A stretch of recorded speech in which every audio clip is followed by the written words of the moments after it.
Finally, folks, I wanted to introduce to you all a way that biochemists represent kinetic data called the Lineweaver-Burke plot. Now, this is generally preferred because, as you can see, this data has been linearized. So rather than looking at that hyperbolic plot, we see a nice clean line. I know y equals mx plus b. That's certainly very easy to deal with. And so this plot is a double reciprocal plot. What does that mean? Well, let's take a look at the x-axis and the y-axis. So the x-axis, rather than being substrate concentration, is 1 over the substrate concentration. And the y-axis, rather than being initial velocity, is 1 over initial velocity. So this is what we mean by double reciprocal, is that we've taken the two axes and we've put them in the denominator. Also, folks, you can see at the top, if you're more of a mathematically minded person, we've literally taken the equation, although my face is blocking some of this, we've taken the equation and again, we've just taken its reciprocal. Some interesting things about this graph. The slope is equal to Km over Vmax. And more interesting and more helpful is that the y-intercept value is equal to 1 over Vmax.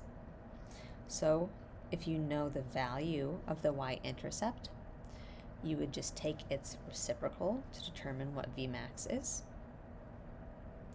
And the x-intercept is negative 1 over Km.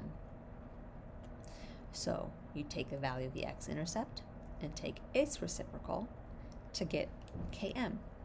So this graph is super helpful, not only because it's linearizing the data, which lines are easy to work with, but you can take the x-intercept and the y-intercept to determine precisely the Km and the Vmax. If instead we compare that real quick back to this traditional Michaelis-Menten graph, you can not really tell what the true Vmax is, right? Because this hyperbolic curve never really reaches its maximum. It kind of almost gets there. And so therefore you can just kind of also guess what Km is as well.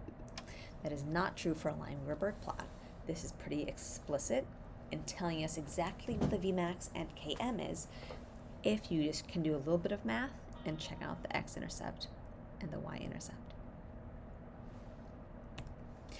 A quick note, folks, the Lineweaver-Burke plot is a double reciprocal plot, right? The x-axis, we've taken its reciprocal, 1 over substrate concentration, and the y-axis, we've taken its reciprocal, 1 over initial velocity. This is a great way to look at kinetic data to tell you what's Km, what's Vmax, how tightly does the enzyme bind substrate, how quickly does it convert substrate to product. Now, this type of plot is not perfect. As you'll see, much of the data is kind of compressed towards the left. This isn't ideal, for the best type of line. We'd have data points kind of spread throughout more evenly. So when we manipulate the data in this way, some of the points maybe, way out here would be a little bit suspect if we were trying to calculate them. And additionally, when we do steady state kinetics where concentrations of things aren't changing over time, we can't really get any mechanistic detail from that. So another potential downfall.